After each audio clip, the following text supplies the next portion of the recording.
അക്കാഫുബ്നു വദാഅത്തുൽ ഹിലാലി, അക്കാഫുബ്നു വദാഅ അദ്ദേഹം സ്വഹാബിയാണ്. അല്ലാഹുവിന്റെ റസൂലിന്റെ അടുത്തേക്ക് വന്നു. തങ്ങൾ ചോദിച്ചു, യാ അക്കാഫ് അലക സൗജ, നിങ്ങൾക്ക് ഭാര്യയുണ്ടോ? ഖാല ലാ യാ റസൂലല്ലാഹ്, ഇല്ല നബിയെ, കല്യാണമൊന്നും കഴിച്ചിട്ടില്ല.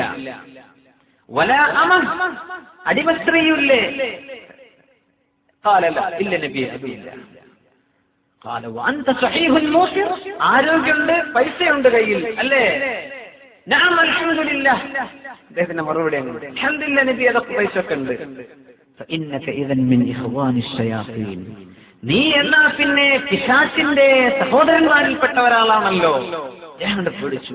ഇമ്മാ അൻ തകൂന മിൻ റുഹ്ബാനി നസാറ, ക്രിസ്ത്യാനികളിലെ പൗരോഹിത്യം കൊണ്ട് നടക്കുന്ന പുരോഹിതനാകണം നീ. വഇമ്മാ അൻ തകൂന മുഅ്മിന, അല്ലെങ്കിൽ നീ മുഅ്മിനായിക്കോ. ഫസ്നഅ മാ ബദാലക, ഒന്നുകിൽ മുഅ്മിനായിക്കോ അല്ലെങ്കിൽ നീ വല്ല ക്രിസ്ത്യാനിയായിട്ടും ജീവിച്ചോ. കല്യാണം കഴിക്കാതെ നടന്ന് നീ വലിയ റുഹ്ബാൻ, പൗരോഹിത്യം സ്വീകരിക്കുന്ന പുരോഹിതനായിട്ട് നടക്കുകയാണോ അല്ല മുഅ്മിനാവണോ? എന്താ ഫസ്നഅ മാ ബദാലക, വേണ്ടത് ചെയ്തോ എന്ന് പറഞ്ഞാൽ കല്യാണം കഴിച്ചോ എന്നർത്ഥം. ഫഇന്ന സുന്നതന നിക്കാഹ്, നിക്കാഹ് നമ്മുടെ സുന്നത്താണ്, നമ്മുടെ ചര്യയാണ്, സുന്നത്താണ്.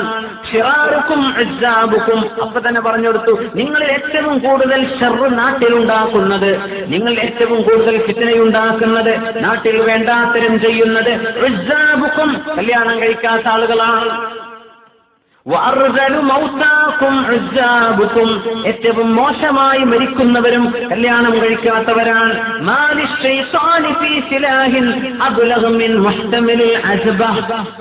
കല്യാണം കഴിക്കാതെ നടക്കുന്ന ഒരാളിൽ പിശാചിന്റെ ആയുധം ഫലിക്കുന്ന പോലെ മറ്റൊരാളിലും ഫലിക്കുന്നില്ല. എന്തൊരു മനോഹരമായ ഹബീബായ റസൂലുള്ളാഹി സ്വല്ലല്ലാഹു അലൈഹി വസല്ലം, എന്തൊരു മനോഹരമായ ആശയം. കല്യാണം കഴിക്കാത്ത ആളുകളെ വെച്ച് പിശാച് സമ്മാനമാടുന്നത് പോലെ കല്യാണം കഴിച്ചവരതിന് വിട്ടില്ല. അല്ലാഹുതആല തന്റെ ഇടം കൊടുക്കുന്നുണ്ട് നിക്കാഹിലൂടെ. അല്ലാഹുതആല അവർക്കൊരു ബുദ്ധികൂർമ്മത കൊടുക്കുന്നുണ്ട്, കാര്യബോധം കൊടുക്കുന്നുണ്ട്. കല്യാണം കഴിക്കാതെ നടക്കുന്ന, നമ്മൾ പറയില്ല ആ കല്യാണം കഴിക്കാത്ത ഒരാളാണ്, അവന് കല്യാണം കഴിക്കാത്ത ചെറുപ്പക്കാരനല്ലേ, അപ്പൊ എന്തു ആവാം. സുബ്ഹാനല്ലാഹ്. മരിക്കുമ്പം അങ്ങനെ എങ്ങാനും മരിച്ചാൽ കല്യാണം കഴിക്കാനൊക്കെ അവസരം ഉണ്ടായി, അതിൽ നിയ്യത്തെങ്കിലും വേണം. നിയ്യത്തുൽ മുഅ്മിൻ ഖൈറും മിൻ അമൽ, നിയ്യത്ത് കൊണ്ട് അല്ലാഹു കൂലി തരും. നിയ്യത്ത് പോലും ഇല്ലാതെ നടക്കാൻ അല്ലാഹു എനിക്ക് സൗകര്യം തന്നാൽ ഇൻഷാ അല്ലാഹ്, അങ്ങനെയാണ്. പക്ഷെ അതൊന്നും ചിന്തിക്കാതെ നടക്കുന്ന ആളുകൾ, അവർ മരിക്കുന്നത് പോലും മോശമായ മരണമാണ്. إلا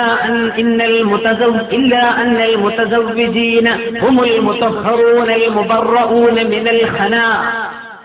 കല്യാണം കഴിച്ച ആളുകൾ അവരെ അല്ലാഹു വ്യഭിചാരത്തിൽ നിന്ന് ശുദ്ധിയാക്കി തരുന്നുണ്ട്, വ്യഭിചാരത്തിൽ നിന്ന് കഴുകി വൃത്തിയാക്കുന്നുണ്ട്.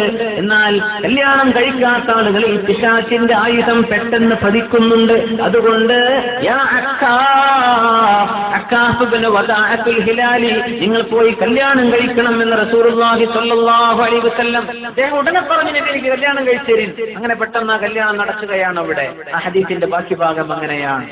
അദ്വാഉൽ ബയാൻ, മഹാനായ ഇമാം ശൻഖീത്തി റളിയല്ലാഹു അൻഹുവിന്റെ ബഹുമാനപ്പെട്ട അവരുടെ തഫ്സീറാണ് അദ്വാഉൽ ബയാൻ. ബഹുമാനപ്പെട്ടവർ പറയുന്നുണ്ട്, അല്ലാഹു തആല സമ്പത്ത് തരാം എന്ന് പറയുന്ന ഒരുപാട് വാഗ്ദാനം അല്ലാഹുവിന്റേത് ഖുർആനിൽ കാണുന്നുണ്ട്. ഇന്നത് ചെയ്താൽ ഞാൻ സമ്പത്ത് തരാം, ഇങ്ങനെയൊക്കെ ചെയ്താൽ ഞാൻ നിനക്ക് പൈസ തരും, നിന്റെ ജീവിതത്തിൽ ഐശ്വര്യം തരും, അല്ലേ? അല്ലാഹു തആല അങ്ങനെയൊക്കെ കരാറ് ചെയ്തത് അല്ലാഹു തആല വീട്ടിൽ കൊടുത്തിട്ടുമുണ്ട്. അങ്ങനെയെങ്കിൽ അവര് ദരിദ്രന്മാരാണെങ്കിൽ അല്ലാഹു ഐശ്വര്യം കൊടുക്കൂലേ എന്ന് പറയുമ്പോ നിക്കാഹ് ചെയ്യുന്ന ആളുകൾക്ക് അല്ലാഹു ഐശ്വര്യം കൊടുക്കും എന്ന് അല്ലാഹു കരാറ് ചെയ്യല്ലേ? അല്ലാഹു വാഗ്ദത്തം ചെയ്ത് അല്ലാഹു പാലിക്കൂലേ? അതുകൊണ്ട് അല്ലാഹു പാലിക്കും, അതുകൊണ്ട് നിക്കാഹിലൂടെ ഐശ്വര്യം കിട്ടും എന്ന് സ്ഥാപിക്കുകയാണ് മഹാനായ മുഫസ്സിർ ശൻഖീത്തി റഹിമഹുല്ലാഹ് അവരുടെ തഫ്സീർ അദ്വാഉൽ ബയാൻ. അങ്ങനെ ബഹുമാനപ്പെട്ടവരുടെ സംഭവങ്ങൾ പറഞ്ഞു.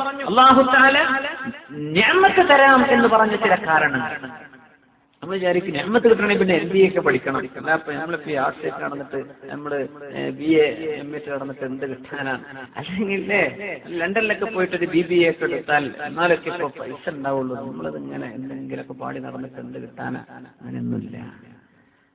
ചില ആളുകൾക്ക് ഭയങ്കര ഒരു വാക് സാമർഥ്യം കൊണ്ടാണ് അയാളെ കച്ചവടം ഉഷാറാവുക. അങ്ങനെയും അല്ല. അങ്ങനെയൊക്കെ സാമർഥ്യമുള്ള ആളുകൾക്ക് അത് പച്ച പിടിക്കാതെ പോകുന്നതുണ്ട്. നല്ല വെൽ പ്ലാൻഡ് തുടങ്ങുന്ന എത്ര ബിസിനസ് പൊളിയുന്നുണ്ടെന്ന്, എന്തൊരു വളരെ ഉഷാറായിട്ടല്ല ലോഞ്ചിങ്, പക്ഷെ അതിന്റെ ഡിക്ലൈൻ നമ്മൾ അറിയുന്നില്ല. അപ്പൊ നമ്മുടെ കണക്ക് കൂട്ടലൊന്നും അല്ല അള്ളാഹുവിന്റെ നിഅമത്തിന്റെയോ ഫദ്ലിന്റെയോ മിഅയാർ, അതിന്റെ മാനദണ്ഡം നമ്മുടെ കാഴ്ചപ്പാടല്ല.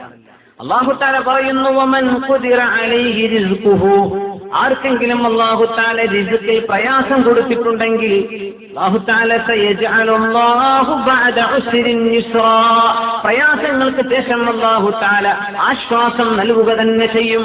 മുഅ്മിനീങ്ങൾക്ക് ഇത് ഭയങ്കരമായ സന്തോഷം നൽകുന്ന ആയത്താണ്. എപ്പോഴും അല്ലാഹു പ്രയാസപ്പെടുത്തില്ല, പക്ഷെ ജീവിതത്തിൽ പ്രയാസപ്പെടുത്തുന്ന അനുഭവങ്ങൾ വരും. അത് ദുന്യാവല്ലേ, ഇത് ദുന്യാവാണെന്ന് നമ്മൾ മനസ്സിലാക്കിയാൽ അതൊക്കെ എളുപ്പമാണ്. ദുന്യാവാണെന്ന് മനസ്സിലാക്കണം. ഇവിടെ നമ്മൾ കണക്ക് കൂട്ടുന്ന പോലെ എല്ലാം ഉഷാർ, പക്ഷേ അടുത്ത കൊല്ലാവുമ്പോഴേക്ക് നാട്ടിൽ ചെന്നിട്ട് ഒരു ഏക്കറും കൂടെ വാങ്ങണം. അതൊക്കെ ആഗ്രഹം എന്തെല്ലാം ആഗ്രഹിക്കാം, അതൊക്കെ ഇപ്പൊ നടക്കുവോ? അല്ലാഹു തആലയുടെ ഈ ദുനിയാവ് നമുക്ക് നിഅമത്തുള്ള തരുന്നു. അല്ലാഹു തആല പരീക്ഷണങ്ങളും തരും. എന്തേ? നാളത്തെ നമ്മുടെ ലെവൽ അല്ലാഹു ഉയർത്തി തരണം. അതിനിവിടെ പരീക്ഷണം മിഹ്നത്ത്. ഇന്നക കാദിഹുൻ ഇലാ റബ്ബിക കദ്ഹൻ ഫമുലാഖി. പ്രയാസം സഹിച്ച് ജീവിക്കേണ്ട ലോകമാണിത്. ഇത് നമ്മൾ മനസ്സിലാക്കണം. നമ്മുടെ ഡീഫോൾട്ട് സെറ്റിംഗ്സിൽ നമ്മൾ വെക്കണം. ഇതാണ് ദുനിയാവ് എന്ന് മനസ്സിലാക്കണം. ഇതാണ് ലോകം. അപ്പൊ നമുക്ക് ജോലി നഷ്ടപ്പെടാം, കച്ചവടത്തിൽ ഒരു പരാജയം വന്നു, ശരീരത്തിൽ ഒരു അസുഖം വന്നു, പിന്നെ അല്ലാഹു ശിഫയാക്കി തന്നെന്ന് വരും അല്ലേ? മക്കളിൽ എന്തെങ്കിലും ഒരു പ്രയാസം വന്നു, ബുദ്ധിമുട്ട് വന്നു, കുറച്ചൊരു നേരത്തേക്ക് ചില പ്രയാസങ്ങൾ, ചില സമയം ഒരു മനുഷ്യന്റെ മുമ്പിൽ ദുനിയാവ് അല്ലേ മുഴുവനും അടയപ്പെടുന്ന ചില ഘട്ടങ്ങളൊക്കെ ജീവിതത്തിൽ വരും. എങ്ങനെ നോക്കിയാലും അല്ലാഹു ജോലി നാട്ടിലോ ഉപ്പ അഡ്മിറ്റാണ്, അവിടെ ഇന്ന് നോക്കുമ്പോൾ കുട്ടിക്ക് സുഖല്ല, ഭക്ഷണം വരാനേ, ഭാര്യയാണെങ്കിൽ വല്ലാത്തൊരു വിഷമം. ഇങ്ങനെയൊക്കെ എല്ലാ സമയം ചുറ്റുഭാഗത്തു നിന്നും ാണെന്ന് മനുഷ്യന് തോന്നുന്ന ചില ഘട്ടങ്ങളുണ്ട്. അല്ലാഹു തആല ഒരു അബ്ദിലേക്ക് ഏറ്റവും കൂടുതൽ മുന്നിടുന്ന നേരമാണ്. നമ്മുടെ ഖൽബിൽ നിന്ന് എന്താ വരുന്നത്? ഹസ്ബി അല്ലാഹു വ നിഅമൽ വകീൽ, ഹസ്ബി അല്ലാഹു വ നിഅമൽ വകീൽ, എനിക്ക് അല്ലാഹു മതി, വ നിഅമൽ വകീൽ, ഞാൻ കാര്യങ്ങൾ ഏൽപ്പിക്കുന്ന എന്റെ വക്കീലായ അല്ലാഹു, നിഅമ, ഏറ്റവും നല്ലവനല്ലയോ അല്ലാഹു. ആ ഒരു പ്രാർത്ഥനയും ചിന്തയും മനസ്സിൽ നിന്ന് വരുന്നുണ്ടോ എന്ന് പരീക്ഷിക്കുകയാണ് അല്ലാഹു സുബ്ഹാനഹു വ തആല. അതുകൊണ്ട് അല്ലാഹു തആല തരുന്ന പരീക്ഷണങ്ങൾ സഹിക്കാനുള്ള മനക്കരുത്ത് ഉണ്ടാക്കിയെടുക്കുക. അതിനാണ് നമ്മുടെ ഈ ക്ലാസുകളും ഇതുപോലെയുള്ള വാദകളും ഹദീസുകളും ഒക്കെ നമ്മൾ അങ്ങനെ ഒരു തരത്തിലുള്ള മനക്കരുത്ത് ഉണ്ടാക്കി തരണം. അല്ല, നമ്മളൊരു പ്രയാസം വരുമ്പോൾ നമ്മളങ്ങ് തകർന്നു, നമ്മളങ്ങോട്ട് തളരുകയാണ്. അങ്ങനെയാണെങ്കിൽ ഇപ്പൊ ഈ ഹദീസും ഖുർആനൊക്കെ നമ്മൾ മനസ്സിലാക്കിയിട്ട് എന്താകുന്നത് അതുകൊണ്ട് ഉപകാരം? നമ്മൾ ബോൾഡായിട്ട് നിൽക്കണം, തകരരുത്. അല്ലാഹുവിന്റെ പരീക്ഷണത്തിന്റെ മുമ്പിലാണ് ഞാൻ എന്താണ് ഇപ്പൊ ചെയ്യുന്നത്, ഞാനിപ്പോ എങ്ങനെയാണ് പ്രതികരിക്കാൻ പോകുന്നത്, എന്റെ റബ്ബ് എന്നെ നോക്കിക്കാണുന്നുണ്ട്. ആ രീതിയിൽ കാര്യങ്ങൾ നമ്മൾ അപ്രോച്ച് ചെയ്യുക. അതിൽ അല്ലാഹു ബർക്കത്ത് തരും. അതുകൊണ്ട് അല്ലാഹു നിഅമത്ത് തരും.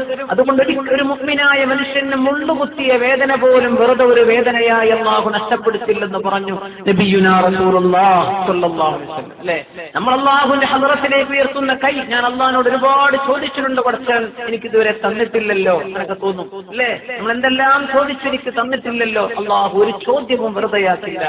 നമ്മൾ ചോദിച്ചു, അല്ലാഹു തന്നില്ല. ആ ചോദിച്ച ചോദ്യങ്ങളെല്ലാം, നമ്മൾ പറഞ്ഞ ആമീനുകളെല്ലാം നാളെ നമ്മുടെ സഹീഫത്തിലേക്ക്, നന്മയുടെ റെക്കോർഡിലേക്ക് അല്ലാഹു എത്തിത്തരുമെന്ന് അഷ്റഫുൽ ഖൽഖ് റസൂലുള്ളാഹി സ്വല്ലല്ലാഹു അലൈഹി വസല്ലം. എന്തൊരു സന്തോഷമായിരിക്കും പടച്ചോനെ, അങ്ങനെയാണെങ്കിൽ ഒരുപാട് ദ്വാരക്കാമായിരുന്നു എന്ന് തോന്നിപ്പോകുന്ന നേരമാണ്. എനിക്ക് ദുനിയാവ് മനുഷ്യ അബദ് ചോദിക്കുന്ന യാ അല്ലാഹ്, അല്ലാഹുവേ ഞാൻ ചോദിച്ചു, ഞാൻ ചെയ്ത അമലൊന്നും അല്ലല്ലോ ഇത്. എത്രയോ ഹജ്ജുകളും ഉംറകളും ഇങ്ങനെ എഴുതി കാണുന്നുണ്ട്. പടച്ചോനെ, ഞാൻ ആകെ ഒരു ഉംറക്കല്ലേ പോയിട്ടുള്ളൂ, ഹജ്ജ് ഞാൻ ചെയ്തിട്ടില്ല. എന്താ പടച്ചോനെ ഇതൊക്കെ? ആഗ്രഹം ഉണ്ടായിരുന്നില്ലേ? ഹജ്ജിന്റെ ക്ലാസ്സിലൊക്കെ പറയുമ്പോൾ പോകാനൊരു ആഗ്രഹം, ആമീൻ പറഞ്ഞു കൊതിച്ചു. ദുനിയാവ് കഴിഞ്ഞിട്ടില്ലല്ലേ? എത്രയോ ഉംറ ചെയ്യാൻ കൊതിച്ചില്ലേ? ഒരു റമദാനിലെങ്കിലും അവിടെ നിന്ന് പോയി കൂടണം, അവസാനത്തെ പത്തിൽ അവിടെ നിന്ന് എത്തിക്കാതിരിക്കണം, എന്റെ ഈ റമദാൻ ഇപ്രാവശ്യം ഒന്ന് ഹറമിൽ കഴിച്ചുകൂട്ടും, അങ്ങനെയൊക്കെ കൊതിച്ചില്ലേ? ദുആ ചെയ്തില്ലേ? ഞാൻ അന്ന് തന്നിട്ടില്ല. അതൊക്കെ ചെയ്ത കൂലി ഞാൻ എനിക്ക് തന്നിരിക്കുകയാണ്. ഇത് പറയുന്ന നേരം ആലോചിച്ച് നോക്കി, ഒരിക്കലും നഷ്ടപ്പെടുത്തൂല. ആർക്കെങ്കിലും റിസ്ഖിൽ അല്ലാഹു തആല കുറവ് വരുത്തിയിട്ടുണ്ടെങ്കിൽ പ്രയാസങ്ങൾക്ക് ശേഷം അല്ലാഹു ആശ്വാസം നൽകുക തന്നെ ചെയ്യും. സൂറത്തുൽ ത്വലാഖ്. പ്രയാസം വന്നാൽ ആശ്വാസം വരുന്നുണ്ട് എന്ന് മനസ്സിലാക്കിക്കോളൂ. രണ്ട്, സൂറത്തുൽ ത്വലാഖ് തന്നെ 32-ാമത്തെ ആയത്ത്, വമൻ യത്തഖില്ലാഹ യജ്അൽ ലഹു മഖ്റജ വയർസുഖുഹു മിൻ ഹൈസു ലാ യഹ്തസിബ്. അള്ളാഹുവിന്റെ ഐശ്വര്യം കിട്ടാനുള്ള കാരണം അള്ളാഹുവിനെ സൂക്ഷിക്കുന്ന ഒരാൾ, അള്ളാഹുവിനെ കുറിച്ച് ചിന്തിക്കുന്ന മനുഷ്യൻ, ഏത് പ്രയാസങ്ങളിൽ നിന്നും പുറത്തു കടക്കാനുള്ള വഴി അള്ളാഹു അയാൾക്ക് കൊടുക്കും. എല്ലാവരും പ്രയാസത്തില, എല്ലാവർക്കും ടെർമിനേഷൻ. നോക്കുമ്പോ എന്നെ അതിൽ പെടുത്തിയിട്ടില്ല, അൽഹംദുലില്ലാഹ് അങ്ങനെയൊക്കെ പറയുന്ന ആൾക്കാരില്ലേ, അവരുടെ തഖ്വ കൊണ്ട് അല്ലാഹു കൊടുക്കുന്ന പ്രതിഫലമാണ്. അല്ലാഹുവിനെ സംബന്ധിച്ച് തഖ്വയിൽ ജീവിക്കുന്ന ഒരാൾക്ക് മഖ്റജ് എന്ന് പറഞ്ഞാൽ പുറപ്പെടുന്ന സ്ഥലമെന്നാണ്. ഇവിടെ എക്സിറ്റ് എന്ന് എഴുതിയിട്ടുണ്ടല്ലേ, എന്റെ തൊട്ടപ്പുറത്ത് അറബിയുണ്ട്. അറബി വാക്ക് വായിച്ചു, രണ്ട് ഗ്രീൻ ലൈറ്റ് കിട്ടുന്ന ഫയർ എക്സിറ്റുകൾ. എന്താ അവിടെ എഴുതിയത്? മഖ്റജ്. ഇതിനുള്ളിൽ കുടുങ്ങിപ്പോയ എന്താവും? പുറത്തു കടക്കാനുള്ള വഴി അല്ലാഹുവിനാക്കി കൊടുക്കും. മഖ്റജ, പ്രയാസങ്ങളിൽ നിന്ന് രക്ഷിച്ച് അല്ലാഹു കൊടുക്കുന്ന.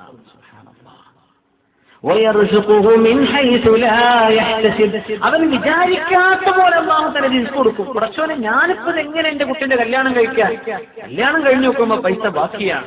നല്ല ആൾക്കാർ പറയില്ലേ, ആൾക്കാർ പറയും അങ്ങനെയൊക്കെയാണ് ഒരു മിസ്കീനായിട്ട് ജീവിച്ചാൽ കൊള്ളായിരുന്നു, ഇടക്ക് പെട്ടുപോയി, മുതലാളിയൊക്കെ ആയിട്ടുമില്ല എന്ന മിസ്കീമെന്നാണ് വിട്ടും ചെയ്തു. ചോനെ അങ്ങനത്തെ ആൾക്കാരാണ് ഭയങ്കര പ്രയാസം അനുഭവിക്കുന്നത് അല്ലേ? കാരണം അഭിമാനബോധം കൊണ്ട് വല്ലതും കാട്ടിക്കൂട്ടിയേ പറ്റൂ. ഇതിനൊന്നും എന്നെ കൊണ്ട് കഴിഞ്ഞിട്ടല്ല, പക്ഷെ ഞാൻ അങ്ങനെ ചെയ്തില്ലെങ്കിൽ എന്റെ സ്റ്റാറ്റസ്, എന്ത് സ്റ്റാറ്റസ്? അള്ളാഹു അല്ലേ ഇസ്സത്ത് തരുന്നത്, അവനെ കൊണ്ട് കഴിഞ്ഞു ചെയ്താൽ പോരെ. അപ്പൊ മനുഷ്യൻ കിടന്ന് അടങ്ങാറാകുക. പാവപ്പെട്ട ഒരുപാട് മിസ്കീന്മാർ 5 മക്കളെ കെട്ടിച്ച് ഇനി ഒരു 5 കെട്ടിക്കാനുള്ള പൈസ ബാക്കിയാ കല്യാണം കഴിഞ്ഞ് നോക്കുമ്പോ. യാ അല്ലാഹ്, അതൊക്കെ ഏതെങ്കിലും വല്ല മദ്രസ മാലിന്യങ്ങളും വല്ല സാധുക്കളും പച്ച പാപ 5 നേരം നിസ്കരിക്കാൻ പള്ളിയിലുണ്ടാവും, എല്ലാ നന്മകൾക്കുണ്ടാകും, എല്ലാ വാതിന് മുമ്പിൽ ഇരിക്കാണ്ടാകും, കുറെ മക്കളുണ്ടവർക്ക്. കല്യാണം ഉഷാറായിട്ട് നടന്നു, മരുമക്കളൊക്കെ അന്തസ്സിൽ ജീവിക്കുന്നവരെ നോക്കുന്നു. അൽഹംദുലില്ലാഹ്. എവിടെന്നാ പൈസയൊക്കെ പടച്ചോനെ? മിൻ ഹൈസു ലാ യഹ്തസിബ്, വിചാരിക്കാത്ത ഭാഗം എന്നുള്ളത് എപ്പോ? കാരണം പറഞ്ഞു, അല്ലാഹുവിനെ സൂക്ഷിച്ച് ജീവിക്കുന്നവർ, ഹലാലും ഹറാമും നോക്കുന്ന ആളുകൾക്ക് അല്ലാഹു അത് നൽകുന്നുണ്ട്. സല്ലു അലൻ നബി മുഹമ്മദിൻ വആലിഹി. اللهم صل على سيدنا محمد وعلى آل سيدنا محمد وبارك وسلم عليه. اللهم صل على سيدنا محمد وعلى آل سيدنا محمد وبارك وسلم عليه. ഒരുപാട് സ്വലാത്ത് നമ്മുടെ ഹബീബിന്റെ ഹളറത്തിലേക്ക് എത്തും. അല്ലാഹു എത്തിച്ചു കൊടുക്കട്ടെ, അവിടുത്തെ അല്ലാഹു സന്തോഷിപ്പിക്കട്ടെ.